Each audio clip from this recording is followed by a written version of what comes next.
વલસાડ અને સુરતના મર્ડર કેસના ફરાર પ્રેમી પંખીડા હરિયાણાથી ઝડપાયા। જેલમાંથી પેરોલ ફ્લો પર છૂટીને બંને ભાગ્યા। લગ્ન કર્યા અને પાણીપતમાં બિઝનેસ સેટ કર્યો। વલસાડ એસઓજી પોલીસે ફિલ્મી કહાનીને પણ ટક્કર મારે તેવા કિસ્સાનો પર્દાફાશ કરી હરિયાણાના પાણીપતથી 2 વોન્ટેડ આરોપીને ઝડપી પાડ્યા છે। ઘટનાની વિગત એવી છે કે વલસાડ રૂરલના ચકચારી ડબલ મર્ડર કેસમાં આજીવન કેદની સજા ભોગવી રહેલી આરોપી કિન્નરી કોડી પટેલ વર્ષ 2017માં ફ્લો પરથી ફરાર થઈ ગઈ હતી, જ્યારે સુરત લિંબાયતના મર્ડર કેસનો આરોપી મોહમ્મદ રિયાઝ મંસૂરી 2018માં પેરોલ જમ્પ કરી નાસી છૂટ્યો હતો।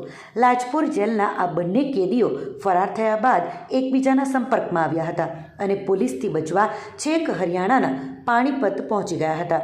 નવાઈની વાત એ છે કે આ બંને આરોપીઓએ ત્યાં લગ્ન કરી લીધા હતા અને પોતાની ઓળખ છુપાવી અયાન એન્ટરપ્રાઇઝ નામે કાર્પેટ અને હેન્ડલૂમનો વ્યવસાય પણ જમાવી દીધો હતો। જોકે વલસાડ એસપી યુવરાજસિંહ જાડેજાની સૂચનાથી એસઓજી પીઆઈ એયુ રોઝ અને પીએસઆઈ સુસલાદેની ટીમે ટેકનિકલ સર્વિલન્સ અને હ્યુમન ઇન્ટેલિજન્સના આધારે પગેરું દબાવ્યું હતું। આખરે પાણીપતના વિકાસનગરમાં દરોડો પાડી પોલીસે દુકાનમાંથી જ પતિ પત્ની બનીને રહેતા આ બંને ફરાર આરોપીઓને વર્ષો બાદ ઝડપી પાડ્યા છે અને તેમને પરત લાજપુર જેલ ભેગા કરવાની તજવીજ હાથ ધરી છે। પારડીના આંબડી ગામેથી બાઇક પર ઘરે જતા યુવક પર દીપડાનો હુમલો। વલસાડ જિલ્લાના પારડી તાલુકાના આંબડી ગામે મંગળવારે સાંજે નોકરીથી પરત ફરી રહેલા એક યુવક પર દીપડાએ હુમલો કર્યો હતો। હુમલામાં યુવક ઘાયલ થતાં તેને તાત્કાલિક હોસ્પિટલમાં ખસેડવામાં આવ્યો હતો। ઘટનાને પગલે સમગ્ર વિસ્તારમાં ભયનો માહોલ ફેલાયો છે। વલસાડના નવેરા ગામે મંદિર ફળિયામાં રહેતા 32 વર્ષીય વિમલ જસવંતભાઈ નાયકા બગવાડા ખાતે 4વ્હીલરના શોરૂમમાં નોકરી પરથી બાઇક પર પરત ઘરે જઈ રહ્યા હતા, ત્યારે પારડીના આંબડી ગામે ડુંગરી રોડ ભેંસુખાડી પાસેથી પસાર થતા હતા ત્યારે અચાનક જ એક દીપડાએ જાળીમાંથી બહાર આવી અને બાઇક પર સવાર વિમલ પર હુમલો કર્યો હતો। દીપડાનો પંજો વિમલના જમણા પગમાં જોરથી વાગતા તે બાઇક પરથી નીચે પટકાયો હતો। દીપડાના અચાનક હુમલાથી ગભરાઈ ગયેલા વિમલે જોરથી બૂમાબૂમ કરતા દીપડો ઝાડી જંગલ તરફ ભાગી ગયો હતો। વિમલની બૂમો સાંભળીને આજુબાજુના લોકો દોડી આવ્યા હતા। વિમલ ઈજાગ્રસ્ત હોય તેને તાત્કાલિક 108 બોલાવી પારડીની ખાનગી હોસ્પિટલમાં ખસેડવામાં આવ્યો હતો। આંબડી ગામે બાઇક સવાર યુવક પર દીપડાના હુમલાની આ ઘટનાથી સ્થાનિક લોકોમાં ભયનું મોજું ફરી વળ્યો છે। વન વિભાગ દીપડો પકડવા ઝડપથી કાર્યવાહી કરે તેવી લોકોની માંગ છે। કંપનીમાંથી આવતા દોસ્તારને ઉતારીને ઘરે જતો હતો, સાંભેથી આવીને દીપડાએ હુમલો કર્યો। બેસું ફર્યા દીપડો સાંભેથી આવીને ટક્કર મારીને ટક્કર હુમલો કરી દીધો। પંજો માર્યા, જંગમાં માર્યો, મને તોડી જ પડ્યો। ચૂંટી ના ભાગી ગયા, મને તો બરાબર પછી ટેમ્પો આવી ગયા એટલે પછી બધા માણસ ભેગા થઈ ગયા।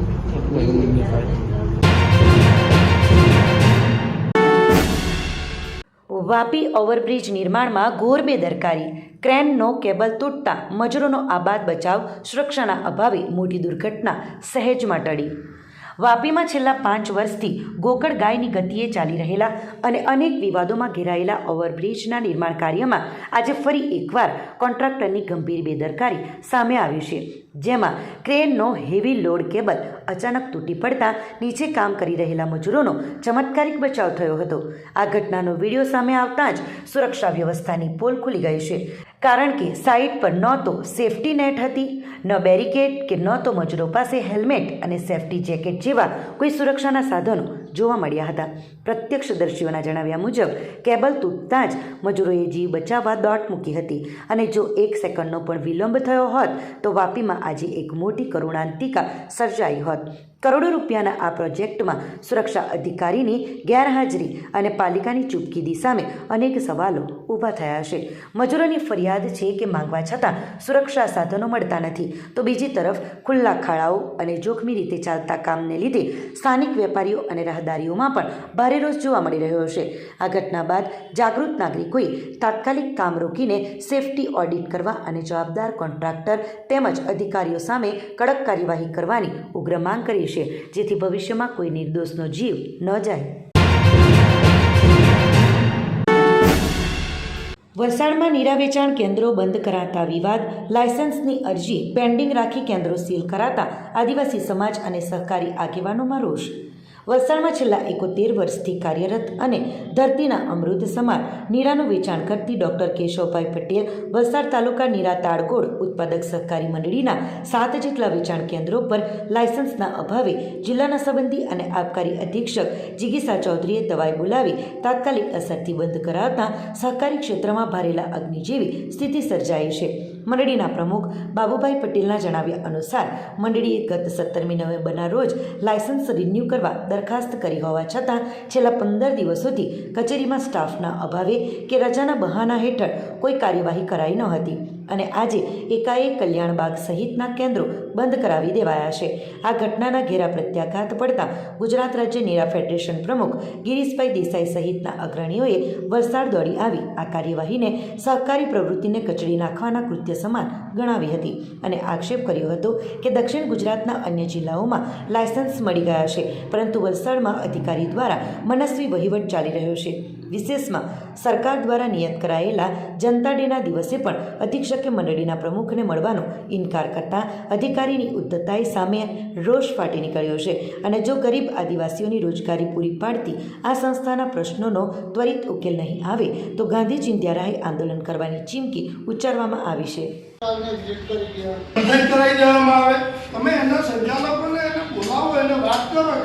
આજે વલસાડ મંડળીને નશાબંધી અને આબકારી ખાતા દ્વારા નીરા વેચાણની પ્રવૃત્તિ બંધ કરવામાં આવી છે. એમણે વલસાડ શહેરના તમામ વેચાણ કેન્દ્રો વેચાણ બંધ કરાવ્યું, પણ એમાં અમારે જે લાયસન્સ લેવાનું હોય છે આ મંડળીએ 16મી નવેમ્બરના રોજ એમના લાયસન્સો માટે ત્યાં દરખાસ્ત રજૂ કરેલી જ છે. 15 દિવસ થયા, આજ દિન સુધી લાયસન્સો એમને આપવામાં આવ્યા નથી.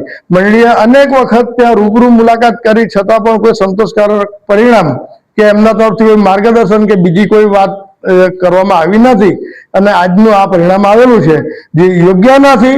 મંડળીને ખૂબ જ આર્થિક નુકસાની જાય છે, જેથી કરીને વહેલી તકે આ કામ અમારું શરૂ થવું જોઈએ એવી અમારી ઉગ્ર માંગ છે.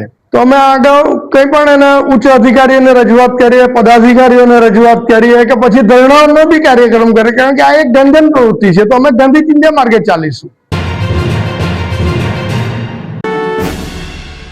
વાપી મનપાનો વિકાસ કે વિનાશ?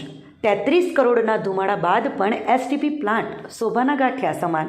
વાપી શહેરમાં કરોડોના ખર્ચે વિકાસના કામો કાગળ પર તો પૂર્ણ દેખાય છે, પરંતુ જમીની હકીકત કંઈક અલગ જ છે, જેનું જીવંત જાગતું ઉદાહરણ ચંડોર ખાતે 33 કરોડના જંગી ખર્ચે તૈયાર થયેલો 22 MLDનો સીવરેજ ટ્રીટમેન્ટ પ્લાન્ટ છે. પ્લાન્ટ તૈયાર થઈ ગયો હોવા છતાં ત્યાં સુધી ગંદુ પાણી પહોંચાડતી ડ્રેનેજ લાઇનનું કામ અધૂરું હોવાથી આ પ્રોજેક્ટ હાલ ધૂળ ખાઈ રહ્યો છે અને સફેદ હાથી સમાન સાબિત થયો છે. વાપીને મહાનગરપાલિકાનો દરજ્જો મળ્યાને 1 વર્ષ વીતવા છતાં તંત્રની કામગીરી કાચબાની ગતિએ ચાલી રહી છે, જેના પરિણામે ડુંગરા અને ચણોદ વિસ્તારનું લાખો લીટર પ્રદૂષિત પાણી ટ્રીટમેન્ટ વગર સીધું દમણગંગા નદીમાં અને છરવાડા બલીઠાનું ગંદુ પાણી કુલ્લક નદીમાં ભળી રહ્યું છે, જે ગંભીર પર્યાવરણીય નુકસાન નોતરી રહ્યું છે. પાલિકા તંત્ર પોતાની નિષ્ફળતા છુપાવવા રેલવેની મંજૂરી ન મળ્યાનું બહાનું આગળ ધરી રહ્યું છે, પરંતુ હકીકતમાં પાઇપલાઇન નેટવર્કનું કામ અત્યંત ધીમું અને લોલમલોલ ચાલી રહ્યું છે. પ્રજાના ટેક્સના 33 કરોડ રૂપિયા ખર્ચ્યા પછી પણ સુવિધા શૂન્ય હોવાથી લોકોમાં તંત્ર સામે ભારે રોષ જોવા મળી રહ્યો છે અને સવાલ ઉઠી રહ્યો છે કે શું આ વહીવટી તંત્રની નાકામી છે કે પછી ભ્રષ્ટાચાર? વાપી મનપા ક્યારે ઘોર નિંદ્રામાંથી જાગશે અને પ્રદૂષણ અટકાવશે તે જોવું રહ્યું. વાપી મહાનગરપાલિકા દ્વારા ભૂતકાળમાં પાસ થયેલી ટીપી સ્કીમ 1ની માપણી કરવા માટે આવેલા DLRની ટીમની કામગીરી સામે વિરોધ કરતા આખરે DLRની ટીમ માપણી કામગીરી પડતી મૂકી વિલા મોઢે પરત ફરી હતી. વાપીમાં નામદા ખાતે આવેલા લખમદેવ તળાવ આગળ મહાનગરપાલિકા દ્વારા પાસ થયેલી ટીપી સ્કીમ 1ની રીસર્વે માટે આવેલ DLRની ટીમની કામગીરી સામે સ્થાનિકોએ ભારે વિરોધ નોંધાવી જ્યાં સુધી મનપામાંથી તેમને યોગ્ય નિરાકરણ ન મળે ત્યાં સુધી કોઈ કામગીરી ન કરવા અરજ કરી હતી. તેમજ અત્યાર સુધી ટીપી સ્કીમ 1માં જેમની પણ જમીન ઘરો જાય છે તે તમામ લોકોએ ભૂતકાળમાં પાલિકામાં આપેલી અરજીઓ તેમજ કલેક્ટરને આપેલી વાંધા અરજીની નકલ DLR વિભાગને આપી કામગીરી ન કરવા દેવાઈ હતી અને DLRની ટીમ સર્વે કામગીરી કરવા વિના પરત ફરી હતી. નોંધનીય છે કે ભૂતકાળમાં જ્યારે વાપી નગરપાલિકા હતી ત્યારે ટીપી સ્કીમ 1 પાસ કરવામાં આવી હતી, જેમાં રિંગ રોડ સહિત અન્ય કામગીરી માટે જમીન એક્વાયર કરવા માટેની તજવીજ હાથ ધરવામાં આવી હતી, જેમાં વાપી નાયકવાડમાં આવેલા અનેક ઘરો તેમજ ખેતીલાયક જમીનો પણ ટીપી સ્કીમ 1માં પાલિકા હસ્તક થઈ જતી હોય સ્થાનિક લોકો ઘર વિહોણા અને ખેતી વિહોણા બની જવાની દહેશત છે. અને તે સમયે તારીખ 30/3/2024ના રોજ ચીફ ઓફિસર વાપીને લિખિતમાં વાંધો ઉઠાવવામાં આવ્યો હતો, છતાં ટીપી સ્કીમ 1 મંજૂર કરી દેવાઈ. સાથે સાથે 30/3/2024ના રોજ જિલ્લા કલેક્ટરને પણ વાંધો રજૂ કરવામાં આવ્યો હતો. સાથે ફરીથી તારીખ 25/8/2025ના રોજ જિલ્લા કલેક્ટરને નાયકવાડ વિસ્તારમાં રહેતા આદિવાસી સમાજના લોકોએ વાંધો ઉઠાવી રજૂઆતો કરી હતી, જેમાં ઉલ્લેખ કરવામાં આવ્યો છે કે કેટલાક બિલ્ડરોના ફાયદા માટે મળતિયાઓ દ્વારા ટીપી સ્કીમ 1 મંજૂર કરવામાં આવી છે અને ગુજરાત નગર રચના અને શહેરી વિકાસ અધિનિયમ 1976ની કલમ 6(ખ)(2) અનુસાર સત્તા સોંપવામાં આવી છે કે 6(ખ)(2) સમુચિત સત્તામંડળના હુકમો વગેરેની બજવણી મોકૂફ રાખવાની કલેક્ટરને સત્તા છે, જેવો ઉલ્લેખ પણ કરવામાં આવ્યો છે. ત્યારે નામદાર ઓફેલ કોલેજ લખમદેવ તળાવ પાસે ટીપી સ્કીમ 1ના રીસર્વે માટે આવેલ DLR અધિકારી અને તેમની ટીમ સામે વાપી નાયકવાડ વિસ્તારના રહીશોએ વાંધો રજૂ કર્યો હતો, તેમજ પાલિકામાં ચીફ ઓફિસરને આપેલ વાંધા અંગે કોઈ જવાબ નહીં મળે ત્યાં સુધી કોઈ સર્વે નહીં કરવામાં આવે એવી અરજી કરતા આખરે ટાઉન પ્લાનિંગ રીસર્વે માટે આવેલી DLRની ટીમ માપણી કર્યા વિના પરત થઈ ગઈ હતી. DLR થી તો સાહેબ કાલે ફોન આવ્યો હતો બધા પર કે ભાઈ માપણી કરવાની છે ટીપીના માટે.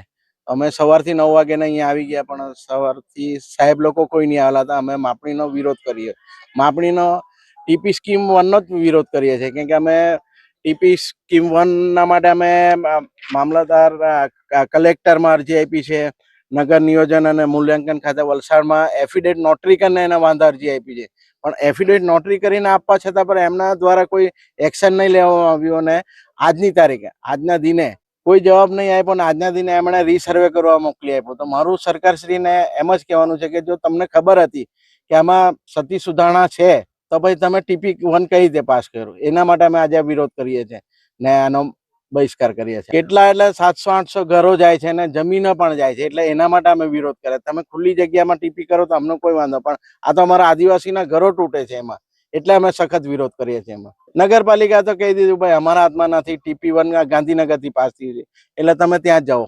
એના માટે અમે વલસાડમાં બધાએ વાંધા અરજી આપી જ છે, પણ એમને સરકાર દ્વારા અમને કોઈ જવાબ નથી મળ્યો. આગળ તો અમે આગળ જશું, હાઈકોર્ટમાં કેસ કરશું, PIL દાખલ કરશું. સરકારશ્રીના બધા નિયમો તો છે જ ને કે PIL થી આપણને. ને બીજું કે અમારા આદિવાસીઓમાં એક આ કલમ છે, એના દ્વારા કલેક્ટરશ્રીને સત્તા છે કે આ ટીપી સ્કીમ નાબૂદ કરે. એ અમે અરજીમાં પણ લખ્યું છે, પણ એના પર કોઈ એક્શન નથી લેવાતું. નાયકવાડના રહેવાસી છે, અમારા બાપ દાદાની જમીન અમે પેઢીથી પેઢી અહીંયા રહીએ. હવે અમારી જમીન હપ્તા કરવા માંગે સરકાર, એ તો નહીં કામ આવે. અમારા છોકરા છે એ કાં ભણવાના, કેવી રીતે ભણવાના, એ લોકોનો કઈ તો હોય ને ભવિષ્યમાં. એટલે અમે આ જગા નહીં છોડવાના. કોઈ બી આવે કોઈ દિવસ આ જગા નહીં છોડવું. આજ રોજ વાપી મુકામે ટાઉન પ્લાનિંગ સ્કીમ નંબર 1 ની રીસર્વે પ્રમોલગેશનમાં રેકર્ડ છતે સુધારણા માટે અમારી કચેરીની ટીમ સ્થળે માપણી માટે આવેલ, પરંતુ ગ્રામજનોએ ટીપી સ્કીમ નંબર 1ની સામે વાંધો હોય 30/3/2024ના રોજ ચીફ ઓફિસર શ્રી નગરપાલિકા વાપીમાં અરજી આપેલી હતી. એટલે તમામ ગ્રામજનોનું રજૂઆત એવી છે કે અમારી અરજીનો જવાબ અમને અત્યાર સુધી મળેલ નથી. જે જવાબ મળ્યા બાદ ફરીથી કંઈક વિચારીશું, જેથી આજ રોજ માપણી કામ સામે અમારો સખત વિરોધ છે. એટલે આજ રોજ માપણી કામગીરી કરવી નહીં તેમ જણાવેલ છે, જેથી માપણી થઈ શકેલ નથી. વલસાડના ધનોરી ગામમાં દીપડાનો આતંક, શ્વાનનું મારણ કરી જતો દીપડો CCTVમાં કેદ. વલસાડ તાલુકાના ગ્રામ્ય વિસ્તારોમાં ફરી એકવાર દીપડાની દહેશત જોવા મળી છે.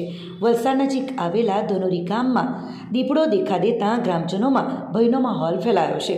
મોડી રાત્રે શિકારની શોધમાં આવેલા દીપડાએ ઘર નજીક બેઠેલા એક પાલતુ શ્વાન પર હુમલો કર્યો હતો અને તેને મોઢામાં દબાવીને ઉઠાવી ગયો હતો. આ સમગ્ર ઘટના નજીકના એક મકાનમાં લાગેલા CCTV કેમેરામાં કેદ થઈ ગઈ છે. ફૂટેજમાં સ્પષ્ટ જોઈ શકાય છે કે શ્વાનનું મારણ કરીને શ્વાનને લઈને ત્યાંથી નાસી છૂટે છે. છેલ્લા કેટલાક સમયથી વલસાડ તાલુકા અને તેની આજુબાજુના ગામોમાં દીપડાની સતત અવરજવર જોવા મળી રહી છે. અવારનવાર પશુઓના મારણની ઘટનાઓ સામે આવતા પશુપાલકો અને સ્થાનિક રહીશો ચિંતામાં મુકાયા છે. રાત્રિના સમયે ઘરની બહાર નીકળવું પણ મુશ્કેલ બન્યું છે. ધનોરી ગામના પટેલ ફળિયામાં બનેલી આ ઘટના અંગે સ્થાનિકોએ તાત્કાલિક વન વિભાગને જાણ કરી છે. ગ્રામજનો દ્વારા માંગ કરવામાં આવી છે કે વન વિભાગ વહેલી તકે આ વિસ્તારમાં પાંજરું ગોઠવે અને દીપડાને પકડીને જંગલ વિસ્તારમાં છોડવામાં આવે, જેથી કોઈ મોટી જાનહાનિ ટાળી શકાય. કોપલ્લી સુખાલા માર્ગ પર ટ્રકના કમાન પાટા તૂટતા ટ્રક પલટી, ચાલકનો આબાદ બચાવ. વાપી નજીક કોપલ્લી સુખાલા માર્ગ પર બુધવારની વહેલી સવારે એક અકસ્માતની ઘટના સામે આવી હતી, જેમાં સામાન ભરેલી એક ટ્રક અચાનક પલટી મારી ગઈ હતી. મળતી માહિતી મુજબ સવારે આશરે 5 વાગ્યાના સુમારે એક ટ્રક માલ સામાન ભરીને આ માર્ગ પરથી પસાર થઈ રહી હતી, ત્યારે અચાનક ટ્રકના કમાન પાટા તૂટી ગયા હતા. આ યાંત્રિક ખામીને કારણે ટ્રક ચાલકે સ્ટીયરિંગ પરથી કાબુ ગુમાવી દીધો હતો, જેના પરિણામે ટ્રક રોડ પર પલટી ગઈ હતી. ટ્રક પલટી જતાં તેમાં ભરેલો સામાન રસ્તા પર તરફ વિખેરાઈ ગયો હતો. જોકે આ ગંભીર અકસ્માતમાં સદનસીબે ટ્રક ચાલકનો ચમત્કારિક બચાવ થયો છે અને કોઈ જાનહાનિ થઈ નહોતી. વલસાડ રૂરલ પોલીસ મથકના પ્રોહિબિશનના ગુનામાં નાસ્તો ફરતો વોન્ટેડ આરોપી સુરતથી ઝડપાયો. વલસાડ એસઓજીની સફળ કામગીરી. વલસાડ જિલ્લામાં ગંભીર ગુનાઓમાં સંડોવાયેલા અને નાસ્તા ફરતા આરોપીઓને પકડી પાડવા માટે જિલ્લા પોલીસ દ્વારા હાથ ધરાયેલી ખાસ ડ્રાઈવ અંતર્ગત વલસાડ એસઓજીની ટીમે સુરત ખાતેથી એક વોન્ટેડ આરોપીને ઝડપી પાડવામાં સફળતા મેળવી છે. વલસાડ રૂરલ પોલીસ સ્ટેશનમાં નોંધાયેલા પ્રોહિબિશનના ગુના મુજબ દારૂબંધીના ભંગ બદલ નોંધાયેલા કેસમાં આરોપી દિવ્યેશ ઉર્ફે ચીકુ મુકેશભાઈ નાયકા છેલ્લા ઘણા સમયથી પોલીસ પકડથી દૂર નાસ્તો ફરતો હતો. આ આરોપી સુરત ખાતે હોવાની બાતમી વલસાડ એસઓજીને મળી હતી. વલસાડ એસઓજીના પોલીસ ઇન્સ્પેક્ટર એયુ રોઝના માર્ગદર્શન હેઠળ એએસઆઈ એસબી વાઢુ તથા હેડ કોન્સ્ટેબલ પ્રમોદભાઈ અને દીપક સિંહની ટીમે બાતમીના આધારે સુરત ખાતે વોચ ગોઠવી હતી. પોલીસ ટીમે સુરતના કસીબા ફાર્મની સામે વિન્ટેજ એસએમસી પાર્કિંગ પાસેથી આરોપી દિવ્યેશ ઉર્ફે ચીકુને કોર્ડન કરી ઝડપી પાડ્યો હતો. એસઓજીની ટીમે આરોપીનો કબજો વલસાડ રૂરલ પોલીસ સ્ટેશનને સોંપવાની તજવીજ હાથ ધરી છે.